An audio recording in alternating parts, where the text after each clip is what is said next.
মৰমৰ ছাত্ৰ ছাত্ৰীসকল, তোমালোকক মই মোৰ চেনেলটোলৈ স্বাগতম জনাইছোঁ। আজি মই চতুৰ্থ শ্ৰেণীৰ অংকুৰণ পাঠ্যপুথিৰ পাঠ 1 মোৰ দেশ ভাল পাঠটোৰ ক্ৰিয়াকলাপত দিয়া প্ৰশ্নসমূহৰ উত্তৰসমূহ আলোচনা কৰিম। গতিকে তোমালোকে ভিডিঅ'টো প্ৰথমৰ পৰা শেষলৈকে চাবা।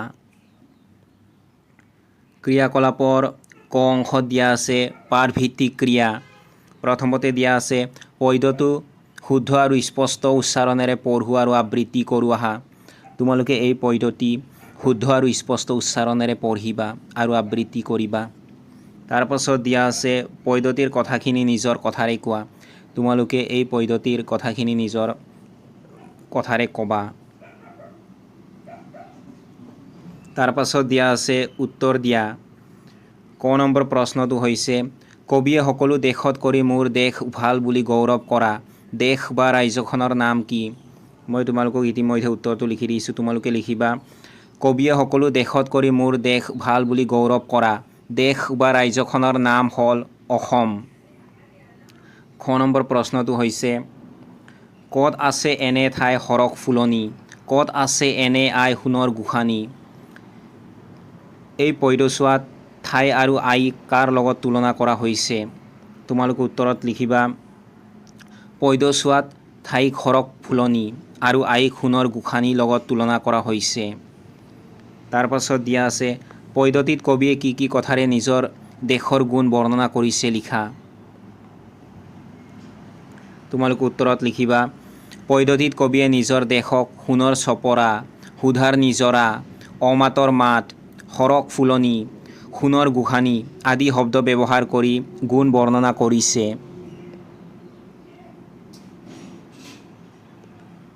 তাৰ পাছত দিয়া আছে নামৰ তালিকা কৰা। ক নম্বৰত দিয়া আছে ক'ত আছে এনে ফুল ফুলে 12 মাহ। 12 মাহে ফুলা কেইবিধমান ফুলৰ নাম লিখা।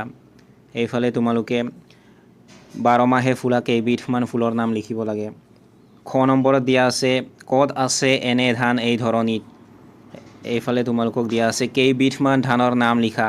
এই তালিকাখনত তোমালোকে কেইবিধমান ধানৰ নাম লিখিব লাগে। ইতিমধ্যে মই তোমালোকক এই তালিকা কেইটা সম্পূৰ্ণ কৰি দিছোঁ। তোমালোকে এইখিনি চাই কৰি ল'বা।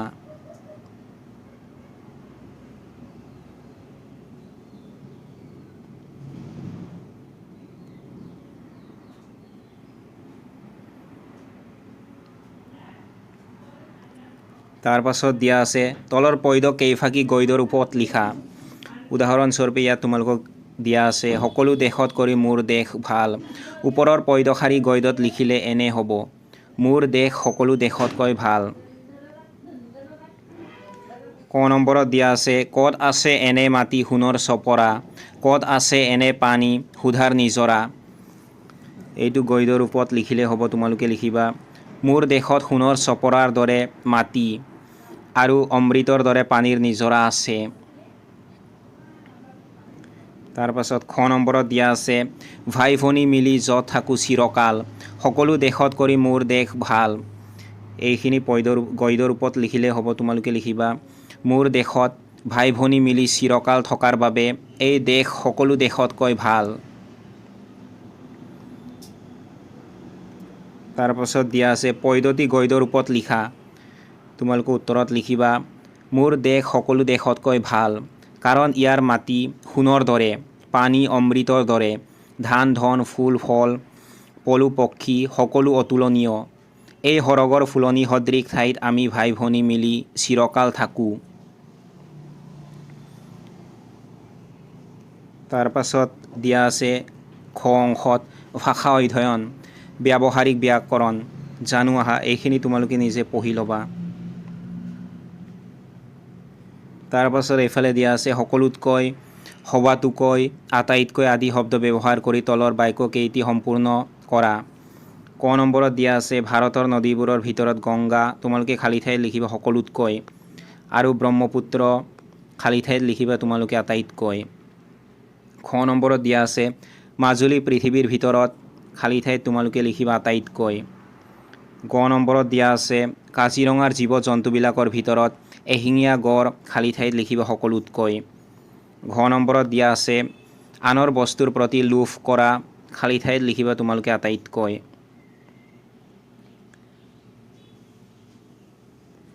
তাৰ পাছত এইফালে দিয়া আছে জানু আহা। ইয়াত তোমালোকে দুটা বা তাতকৈ অধিক বস্তুৰ মাজত তুলনাৰ বিষয়ে দিয়া আছে, এইখিনি তোমালোকে নিজে পঢ়ি ল'বা। তাৰ পাছত এইফালে দিয়া আছে আচটনা ঠাইত তকৈ ব্যৱহাৰ কৰি লিখা আৰু পঢ়া। ইতিমধ্যে মই তোমালোকক আচটনা ঠাইত তকৈ ব্যৱহাৰ কৰি লিখি দিছোঁ। এইফালে তোমালোকে খালী ঠাইত তকৈ লিখি দিবা। এইখিনি তোমালোকে লিখি ল'বা।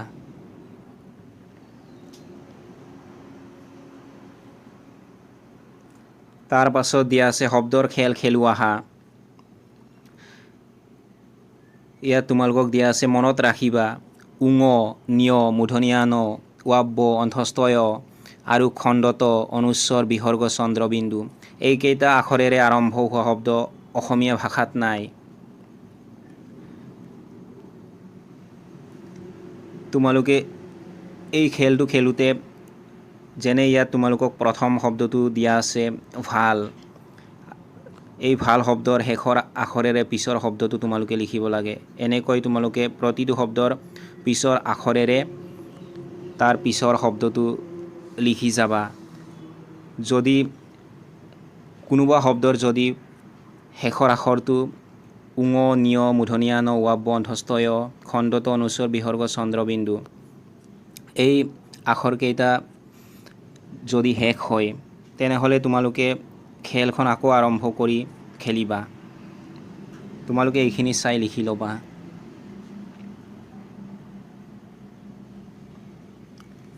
তাৰ পাছত দিয়া আছে তলত দিয়া বাক্যকেইটাৰে তুলনামূলক বাক্য গঠন কৰা। উদাহৰণস্বৰূপে তোমালোকে ইয়াত দিয়া আছে অভিজিৎ ক্ষীণ, ৰাজেশ শকত। তুলনামূলক বাক্য এইফালে তোমালোকক দিয়া হৈছে অভিজিৎ ৰাজেশতকৈ ক্ষীণ, ৰাজেশ অভিজিততকৈ শকত। তাৰ পাছত তোমালোকক দিয়া আছে আমলখি জোপা ওখ, বেঙেনা জোপা চাপৰ। তুলনামূলক বাক্য গঠন কৰিলে হ'ব। তোমালোকে লিখিবা আমলখি জোপা বেঙেনা জোপাতকৈ ওখ, বেঙেনা জোপা আমলখি জোপাতকৈ চাপৰ। তাৰ পাছত তোমালোকক দুটা বাক্য দিয়া আছে জয়সাগৰ পুখুৰীটো ডাঙৰ, আমাৰ বাৰীৰ পুখুৰীটো সৰু। তুলনামূলক বাক্য লিখিলে হ'ব। তোমালোকে লিখিবা জয়সাগৰ পুখুৰীটো আমাৰ বাৰীৰ পুখুৰীতকৈ ডাঙৰ, আমাৰ বাৰীৰ পুখুৰীটো জয়সাগৰ পুখুৰীতকৈ সৰু। তাৰ পাছত দিয়া আছে শব্দ গঠন কৰা। এইফালে তোমালোকক এটা গঠন কৰি দিয়া আছে যেনে চিৰ আৰু কাল, এই দুটা শব্দ লগ লাগি চিৰকাল হ'ব। ঠিক তেনেদৰে তোমালোকে লিখিবা চিৰ আৰু দিন, এই দুটা শব্দ লগ লগাই তোমালোকে লিখিবা চিৰদিন। তাৰ পাছত লিখিবা তোমালোকে চিৰস্থায়ী। তাৰ পাছত তোমালোকে চিৰ আৰু স্মৰণীয়, এই দুটা শব্দ লগ লগাই লিখিবা চিৰস্মৰণীয়। ঠিক তেনেদৰে তোমালোকে এইফালে এটা লিখি দিয়া আছে তোমালোকক বন যোগ অনি, বননি। ঠিক তেনেদৰে ধান আৰু অনি, এইকেইটাক লগ লগাই তোমালোকে লিখিবা ধাননি। তাৰ পাছত ঘাঁহ, তাৰ পাছত ঘাঁহৰ লগত অনি যোগ লগ লগাই তোমালোকে লিখিবা ঘাঁহনি। তাৰ পাছত শাক আৰু অনি লগ লগাই তোমালোকে লিখিবা শাকনি।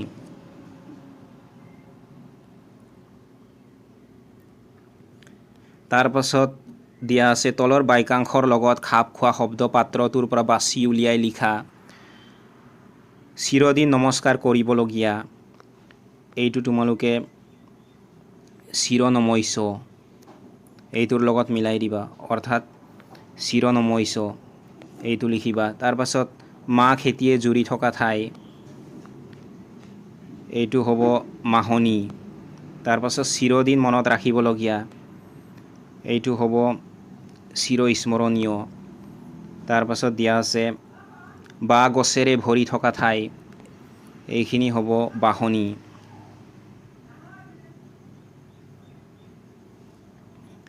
তাৰ পাছত দিয়া আছে বাক্য ৰচনা কৰা।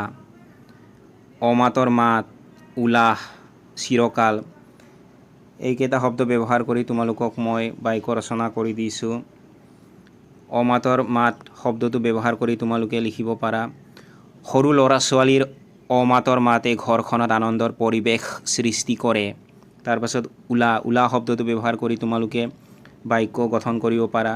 পৰীক্ষাত সুখ্যাতিৰে উত্তীৰ্ণ হোৱাত ৰমেনৰ মনটো উলাহেৰে ভৰি পৰিল।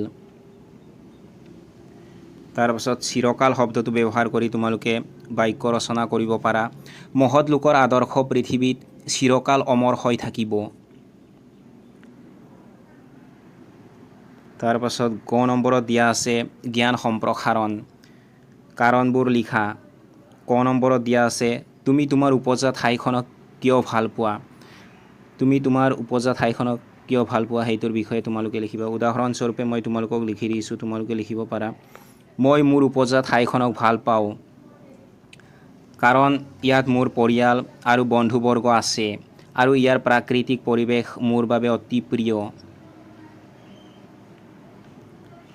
খ নম্বৰত দিয়া আছে তুমি কি কি কাম কৰিলে মাৰাই মনত সুখ আৰু দুখ পায়। তোমালোকে উত্তৰত লিখিব পাৰা। মই ডাঙৰৰ কথা মানি চলিলে আৰু পঢ়া শুনা কৰি সুনাগৰিক হ'লে মাৰাই মনত সুখ পায়। আনহাতে মই দুষ্টালি কৰিলে বা কথা নুশুনিলে মাৰাই মনত দুখ পায়। গ নম্বৰত দিয়া আছে আনে তোমাৰ কোনবোৰ কথা ক'লে তুমি লাজ পোৱা আৰু কোনবোৰ কথা ক'লে তোমাৰ বুকুখন গৰ্বত ফুলি উঠে। তোমালোকে উত্তৰত লিখিব পাৰা।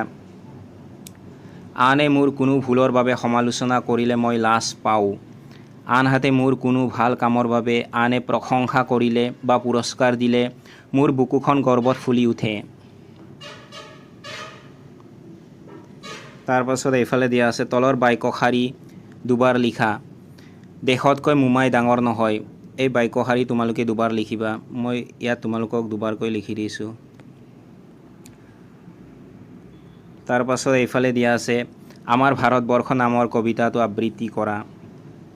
এই কবিতাটো তোমালোকে আবৃত্তি কৰিবা।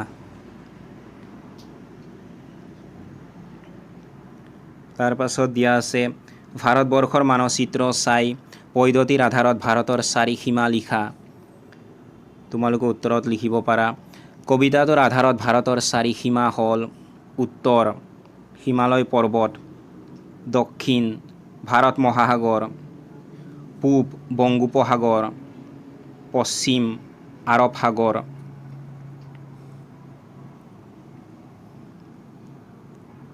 তাৰ পাছত দিয়া আছে কুমাৰ আৰু খনিকৰে কি কি সজা দেখিছা।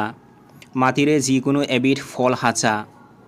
তোমালোকে উত্তৰত লিখিব পাৰা। কুমাৰ আৰু খনিকৰে মাটিৰে বিভিন্ন সা সামগ্ৰী, মূৰ্তি আৰু বাচন বৰ্তন আদি সজা দেখা যায়। তোমালোকে মাটিৰে যিকোনো এবিধ ফল যেনে আম, কল বা আপেল সাজিব পাৰা। তাৰ পাছত দিয়া আছে ছবি আঁকা। চৰাই, পখিলা, পলু এইকেইটাৰ ছবি মই তোমালোকক দি দিছোঁ। এইখিনি চাই তোমালোকে আঁকিব পাৰা।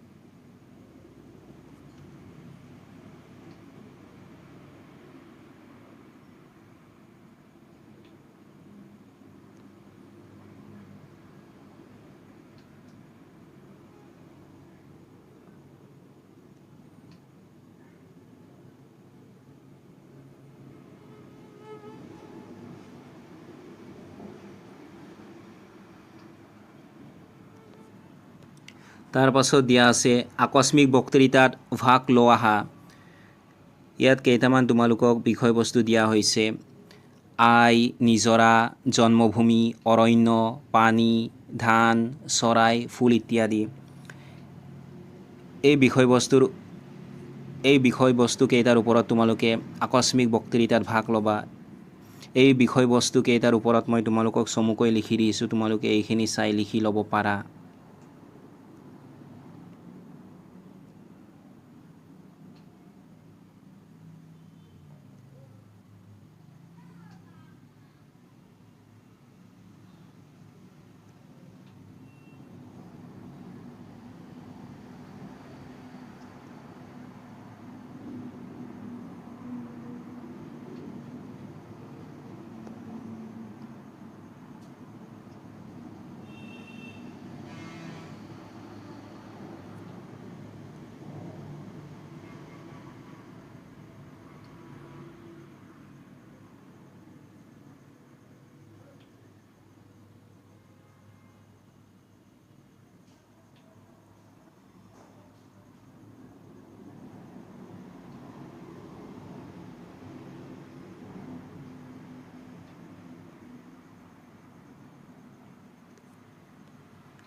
ঘ অংশত দিয়া আছে প্ৰকল্প।